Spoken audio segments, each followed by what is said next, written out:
Oke. Bagaimana jika tidak ada yang salah dengan Anda hanya berbeda saja, sebuah strategi untuk mengubah kehidupan atau mencapai target lebih mudah di tahun 2026. Perkenalkan, nama saya Rahmat. Seperti kebanyakan orang di luar sana, saya selalu mengejar kesempurnaan dan setiap kegagalan yang saya alami, saya jadikan sebagai sebuah akhir dalam menjalani mimpi.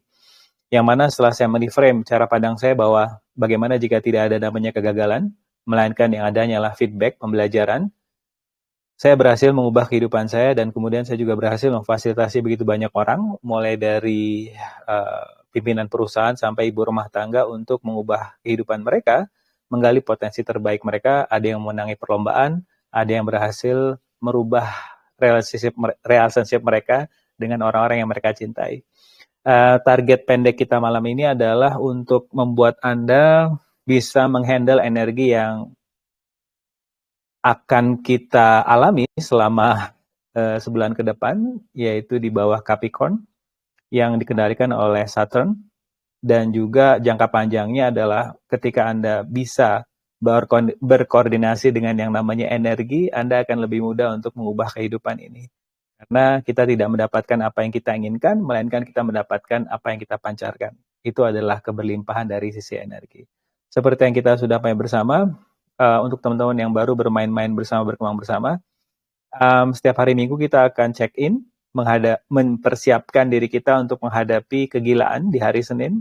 Apapun yang semesta mau berikan kepada kita, tugas kita bukan untuk menolaknya, karena kebanyakan orang-orang baik, orang-orang yang merasa baik di luar sana, mereka selalu merasa diri mereka spesial dan marah ketika semesta mendatangkan tantangan. Aku kan orang baik, kenapa diberikan cobaan? Padahal bagaimana jika cobaan tersebut bukan untuk menghancurkan kita, tapi memfasilitasi kita untuk melepaskan ego kalau kita adalah orang baik, sehingga kita akan lebih mudah untuk naik ke level spiritual berikutnya. Dan tentunya apapun yang kita diskusikan malam ini kebetulan berfungsi baik untuk saya, tim saya, dan orang-orang yang kami fasilitasi, karena 12 tahun kami memfasilitasi perusahaan maupun perorangan, ada satu persamaan, yaitu kecenderungan mereka untuk menyalahkan diri mereka sendiri. Namun, kalau cara pandang yang kami berikan malam ini terlalu halu, membuat Anda malas untuk action, saran saya gunakan cara pandang lainnya.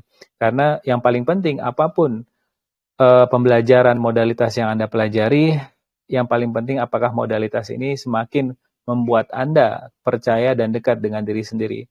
Begitu juga dengan meditasi yang kami gunakan malam ini sebenarnya menurut kami cara paling mudah untuk mengenalkan Anda dengan diri Anda sendiri, untuk Anda semakin familiar dengan yourself, dengan self Anda itu.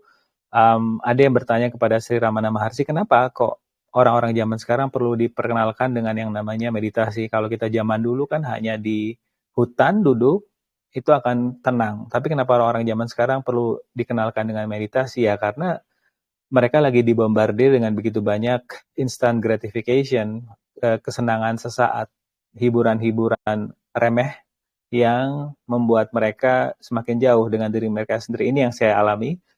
Saya mengatakan tersebut bukan sebuah penghakiman karena saya sendiri masih melakukan, namun durasinya sudah saya kurangi.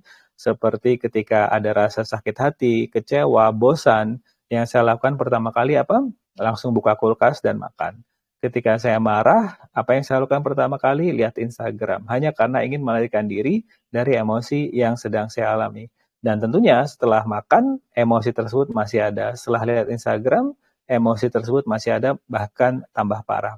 Nah, mungkin ini akan sedikit membuat Anda bosan, karena kami akan selalu mengingatkan, yuk duduk bersama dengan sensasi emosi Anda, karena ketika kita berkompetisi dengan emosi, kita sendiri yang akan selalu kalah. Sekali lagi, ketika kita berkompetisi dengan diri kita sendiri, kita akan selalu kalah. Oleh karena itu, dibandingkan berkompetisi, saran kami adalah duduk bersama dengan emosi Anda. Karena ada sebuah quote yang sangat saya suka, bahagia adalah ibu dari para emosi, di mana ketika anak-anaknya tidak diundang untuk masuk ke sebuah rumah, dia tidak akan masuk ke rumah tersebut. Maksudnya apa? Bahagia tidak akan pernah datang ke kita kalau kita nggak pernah menerima rasa sedih, kecewa yang kita alami. Klien saya pernah mengalami sebuah kondisi di mana bisnisnya hancur, lebur, dan kemudian akibat dia tidak mau merasakan rasa sakit hati ketika bisnisnya hancur lebur, dia langsung ngegas untuk terus berkarya untuk bisa bangkit dari keterpurukannya tersebut. Nah, ketika dalam waktu sekitar 5 tahun bisnisnya kembali bangkit, namun dia menemukan sebuah sensasi yang cukup menarik, yaitu apa? Dia tidak pernah merasa puas. Dia tidak mendapatkan bahagia yang dia incar tadi.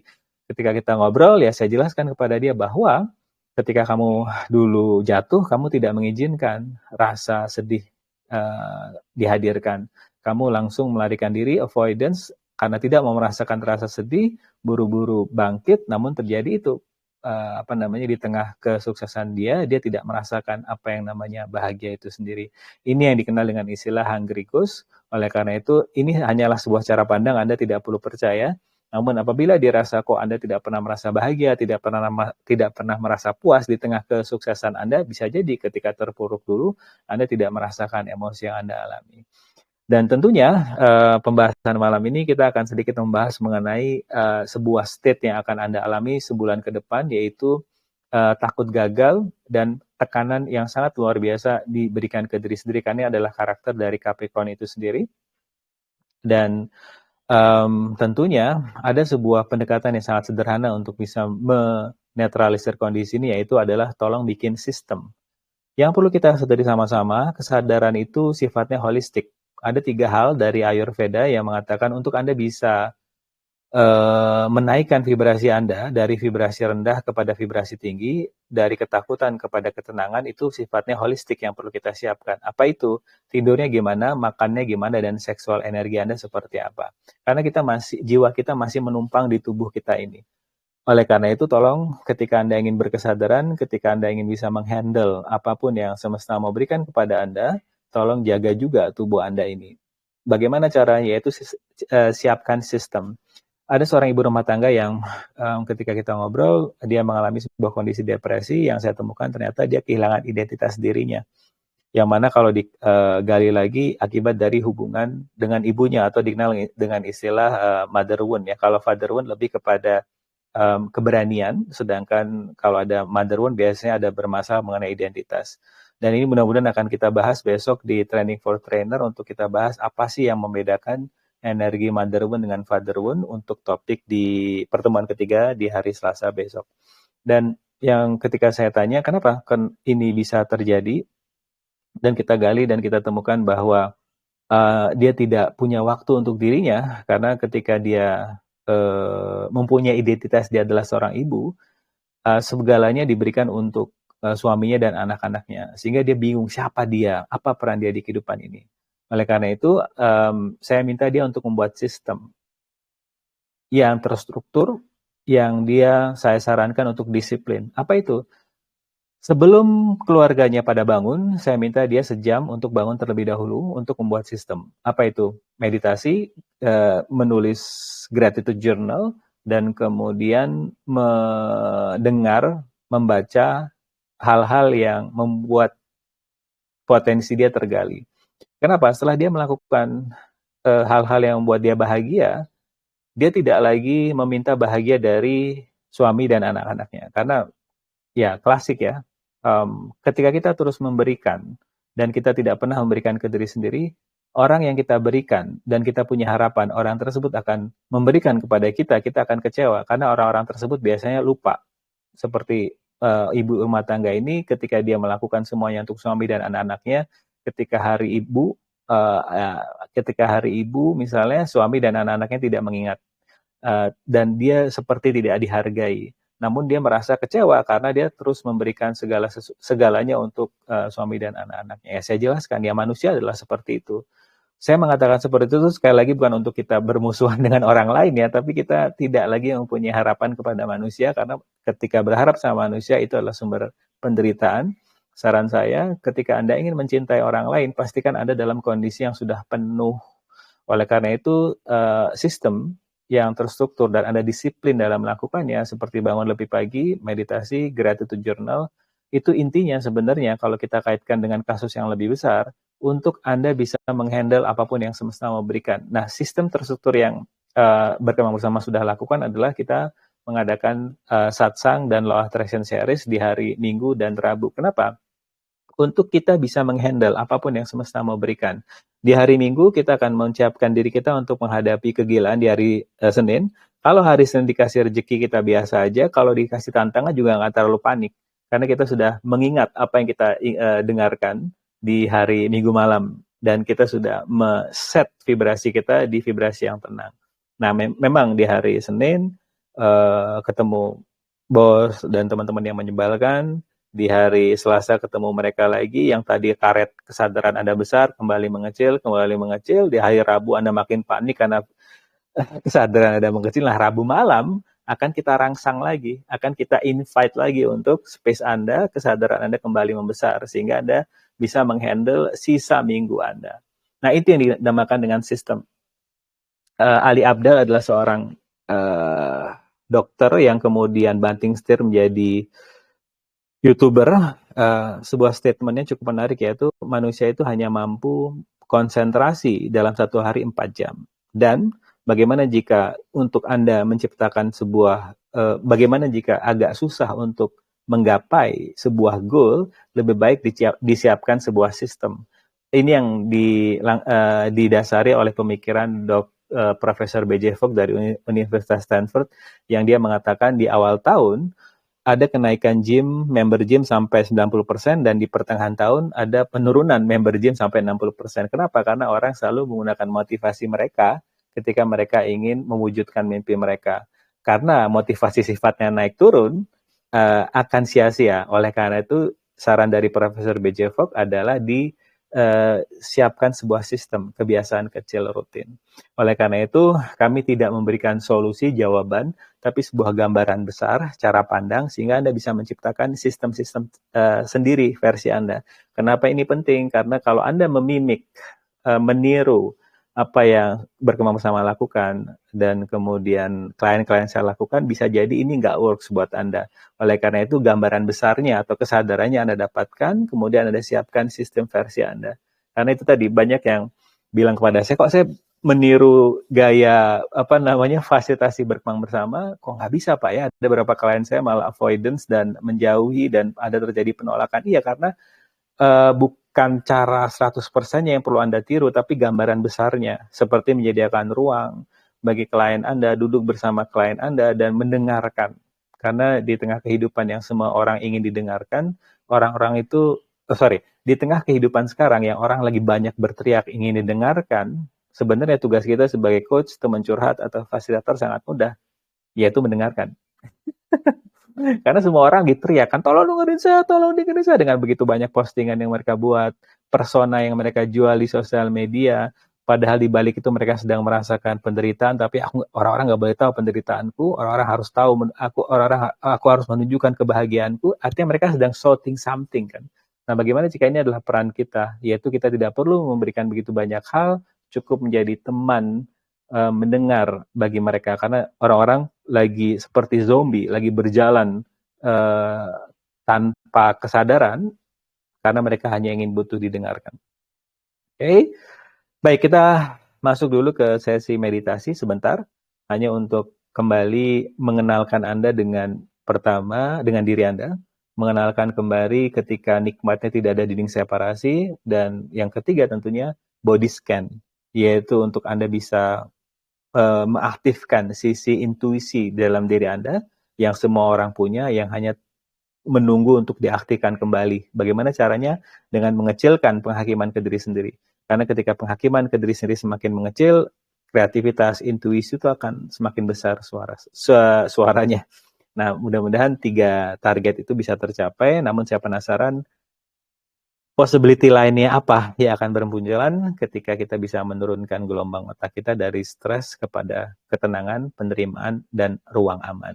Baik, sambil Anda duduk dan merasakan suhu tertentu di ruangan di mana Anda berada, setiap pikiran-pikiran, suara-suara yang bermunculan, silakan hadirkan.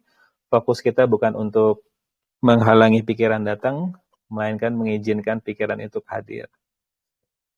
Oke.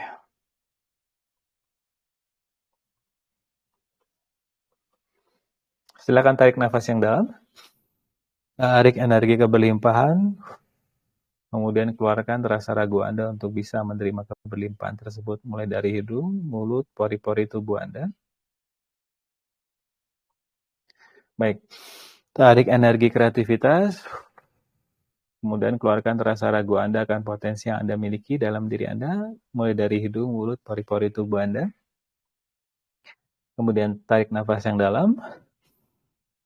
Saat Anda hembuskan, silakan tutup mata Anda.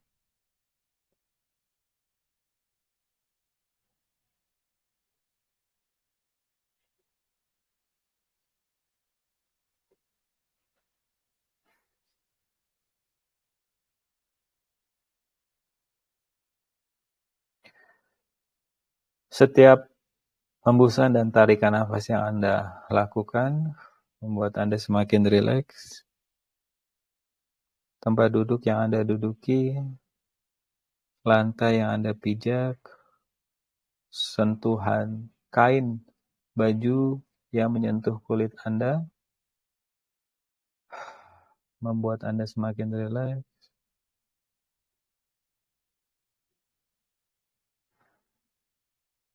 Izinkan semua pikiran berdatangan.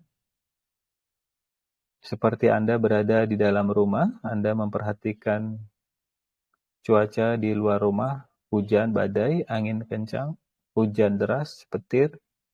Namun Anda berada di dalam rumah, tidak kebasahan, namun Anda bisa melihat kondisi tersebut. Begitu juga dengan pikiran. Anda dan pikiran adalah dua hal yang berbeda. Mari kita namai untuk menciptakan jarak antara Anda dan pikiran yang selama ini kita salah artikan kita adalah pikiran.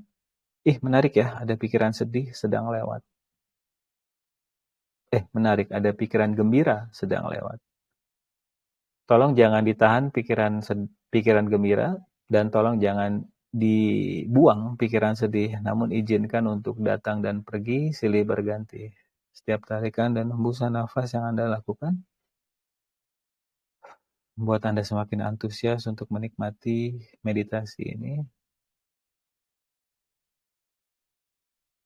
Baik. Sekarang kita akan membesarkan space kita, karena kita adalah makhluk energi yang sedang belajar menjadi manusia, bukan sebaliknya. Untuk membesarkan energi adalah hal yang sangat wajar. Kita tinggal minta, halo, energi yang sedang berada di sekitarku, di sekitar tubuhku. Mari kita membesar ya, sebesar ruangan di mana kita berada sekarang. Anda tidak perlu tahu caranya, Anda tinggal beri perintah. Oke, nice. Sekarang, minta lagi, halo, energi yang sedang sebesar ruangan di mana aku berada sekarang, mari kita membesar lagi ya, sebesar kota di mana kita berada sekarang. Perhatikan rasa berat yang berkurang dari pundak Anda, dan kedua dari punggung bagian belakang. Dan kemudian Anda minta lagi besarkan space Anda sebesar bumi ini. Dan kemudian besarkan lagi space Anda sebesar semesta. Nikmati berkurangnya beban di belakang punggung Anda dan di kedua pundak ketika space Anda terus membesar. Ini adalah sebuah pertanda kalau ego yang Anda pegang, mulai dari siapa nama Anda, apa profesi Anda, siapa ayah, siapa keluarga, definisi Anda yang sedang Anda pegang, seperti aku dari keluarga broken home dan sebagainya, label-label identitas seperti itu sedang turut mencair. Nikmati sensasi ringan ini. Oke. Kita akan masuk ke sesi yang kedua, permainan yang kedua, di mana kita akan menurunkan dinding separasi. Dinding separasi ini berfungsi untuk melindungi kita dari penghakiman, namun sayangnya juga menghalangi kita untuk menerima energi-energi lainnya seperti keberlimpahan. Paling tidak kita coba untuk kita turunkan, nanti Anda tinggal bandingkan mana yang lebih nikmat, apakah ketika dinding separasi berdiri atau sedang turun. Oke, Anda tinggal minta, halo dinding separasi yang sedang melindungiku, turun sebentar ya, paling tidak selama permainan meditasi ini untuk aku bisa membandingkan. Perhatikan ketika Anda meminta dinding separasi untuk turun, dia terbuka seperti cakang telur yang sedang melindungi diri Anda, kiri, kanan, atas, bawah, terbuka. Setiap tarikan dan hembusan nafas yang Anda lakukan membuat proses pembukaan dinding separasi, penurunan dinding separasi semakin mudah. Kiri turun, kanan, atas, bawah, dia terbuka. Oke, nice. Perhatikan ketika dinding separasi ini turun, tarikan nafas Anda jauh lebih dalam, disertai dengan berkurangnya atau menurunnya rasa kesepian. Rasa kesepian adalah sebuah pertanda kalau kita sedang separasi, dinding pertahanan kita lagi tinggi-tingginya. Namun dengan dinding separasi diturunkan, Anda kembali menjadi bagian dari semesta, yang merupakan itu adalah sejatinya kita, yang dikenal dengan istilah infinite being. Nikmati dulu sensasi kebersatuan Anda dengan semesta. Nikmati sensasi rileks. Berkurangnya rasa sepi.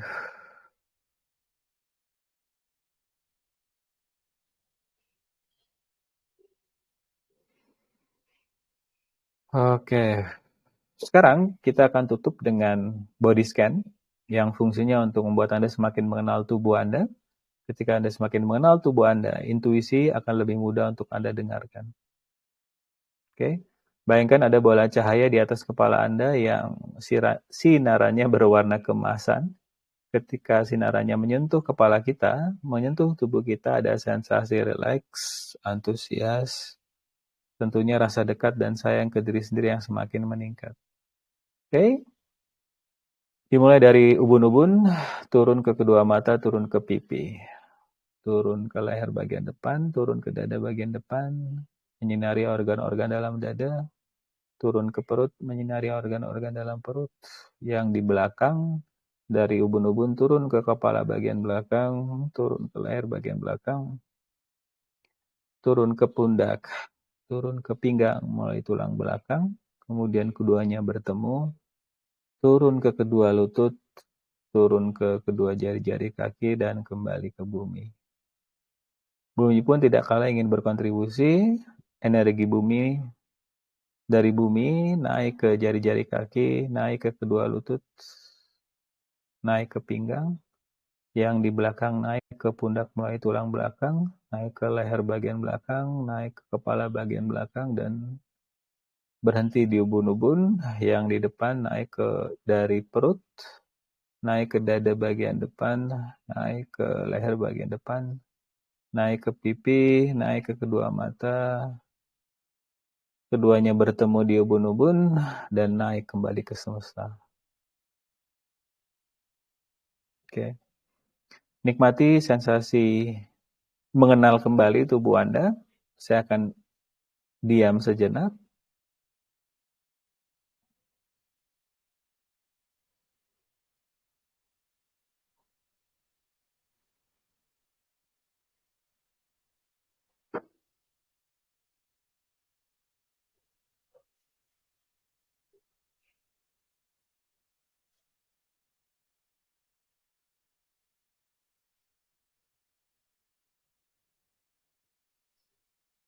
Oke. Baik. Dalam hitungan ketiga akan kita buka mata kita. Ketika kita membukanya ada sensasi rileks, antusias, serta rasa sayang dan dekat ke diri sendiri yang semakin meningkat. Dalam hitungan 1, 2, 3, silahkan buka mata kita.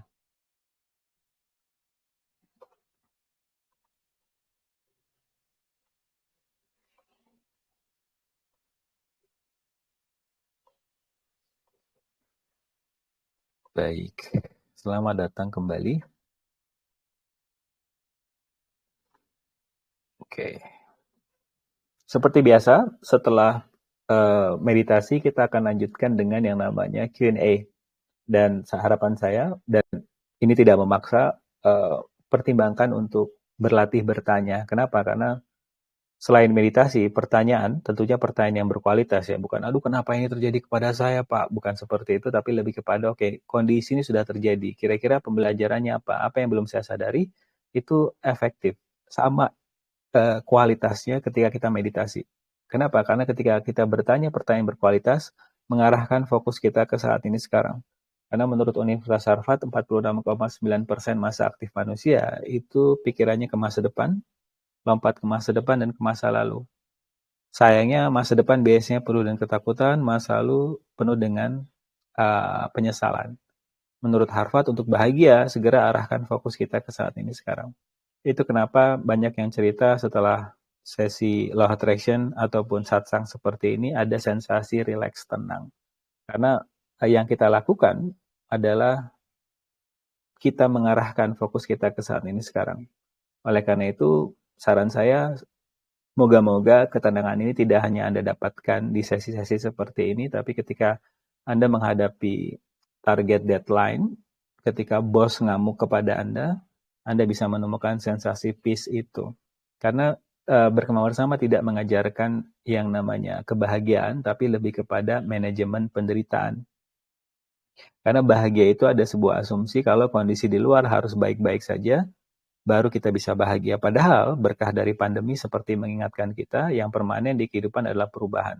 Sehingga ketika kita berharap bahagia, artinya kita berharap di luar tuh konstan sesuai dengan harapan kita. Nah, disinilah bahayanya, disinilah kecewanya. Dan banyak orang yang belajar spiritual merasa kecewa di sini. Kenapa ya setelah saya meditasi, tapi ketika buka mata, tantangan juga datang. Iya, karena spiritual, menurut kami berkembang bersama, mungkin saya salah ya, fungsinya sebenarnya bukan untuk tantangan itu tidak datang, tapi lebih kepada kita bisa merespon, bukan bereaksi. Kita lebih bisa fokus kepada solusi, kita bisa memanage penderitaan yang bermunculan, karena Buddha pernah mengatakan, life is suffering. Jadi suffering itu, ada perbedaan yang perlu kita sadari sama-sama. Pain adalah sebuah hal yang wajar. Ketika Anda mengambil sebuah keputusan tidak sesuai dengan rencana, rasa tidak nyaman atau pain itu adalah hal yang sangat manusiawi. Karena sistem nervous system dalam tubuh kita bilang, oh ini nggak sesuai dengan rencana nih. Nah sayangnya orang-orang di luar sana, bukan kita yang ada di sini, itu langsung memaknai ini adalah sebuah kegagalan. Aduh kenapa ini terjadi kepadaku. Nah dari pain yang sangat wajar, akhirnya masuk ke suffering yang tidak wajar. Maksudnya apa? Suffering ini adalah ada kaitannya dengan kita sendiri. Akibat kita tidak segera menggunakan modalitas yang sudah kita pelajari untuk menetralisir energi, sehingga yang pain tadi adalah hal yang sangat wajar kita alami, tidak terjerembab masuk ke bawah yang namanya suffering. Jadi suffering ini adalah sebuah kondisi yang sebenarnya bisa kita kendalikan, asalkan ketika pain yang kita tidak bisa kendalikan, kita bisa netralisir dengan modalitas yang sudah ada dapatkan. Seperti apa? Meditasi, law attraction, mungkin Anda sudah belajar. Apapun itu modalitasnya, tolong ketika rasa tidak nyaman itu hadir, segera duduk bersama dengan sensasi emosi tersebut agar tidak turun ke bawah, yaitu ke suffering. Oleh karena itu, ketika ada teman-teman Anda, kolega Anda yang masuk ke penderitaan, ingatkan dia untuk naik ke level di atasnya, yaitu pain. Dengan cara apa? Pertanyakan semua insanity, ketakutan yang diciptakan oleh otak kita. Dr. Lupa namanya. Ya, dia penulis buku Supranatural. Dia mengatakan 9 pikiran hari ini adalah ulangan hari kemarin, 90%. Dan mayoritas adalah ketakutan. Artinya apa? Kalau kemarin ketakutan, hari ini adalah akumulasi pikiran yang isinya penuh dengan ketakutan lagi. Oleh karena itu, kalau kita kawinkan dengan pendapat dari Universitas Harvard, disinilah peran kita untuk menutup siklus abuse-nya dengan mengarahkan fokus kita ke saat ini sekarang. Tidak melulu lompat ke masa depan yang isinya penuh dengan ketakutan, dan juga ke masa lalu yang isinya dengan penuh penyesalan. Apa yang bisa kita lakukan? Yaitu dengan menggunakan pertanyaan, dengan menggunakan meditasi, dengan menghadirkan emosi-emosi yang bermunculan. Nah, yang ketiga ini memang spesial dari berkembang bersama, bisa Anda pertimbangkan, yaitu ketika ada emosi sedih, hadirkan. Kecewa, hadirkan. Karena menurut kami, ya, ketika Anda duduk bersama dengan sensasi emosi Anda, ada kebijaksanaan yang bermunculan. Ketika Anda bisa duduk bersama dengan sensasi emosi Anda, banyak ide-ide yang bermunculan. Kenapa? Ketika duduk bersama dengan sensasi emosi, level stres turun, kreativitas naik. Ini tidak bisa muncul di saat yang bersamaan, harus salah satu. Jadi ini adalah sebuah pendekatan yang bisa Anda pertimbangkan. Sekali lagi, pertanyakan. Kalau Anda bersedia, praktekkan at least seminggu. Kalau nggak cocok, gunakan pendekatan yang lain. Karena apapun modalitasnya, sekali lagi, menurut berkembang bersama, pastikan Anda menikmati dalam melakukannya untuk konsisten. Dan yang kedua, pastikan modalitas ini semakin menjembatani Anda dengan diri Anda. Karena diri kita sudah kangen banget untuk di say hello. Nah, ketika kita sudah dekat dengan diri kita sendiri, apapun yang semesta mau berikan kepada kita akan siap untuk menghandle-nya. Dikasih rezeki biasa aja, dikasih tantangan, siap untuk menghandle-nya. Baik, dari apa yang saya sampaikan tadi, kira-kira kesadaran apa yang muncul, apa yang ingin di-shifting and ringnya, silakan. Halo Pak. Halo, selamat malam, Mas. Ya Pak. Jadi mau penasaran dong Pak. Jadi tadi di grup saya tuh ada satu bocah ingusan lah.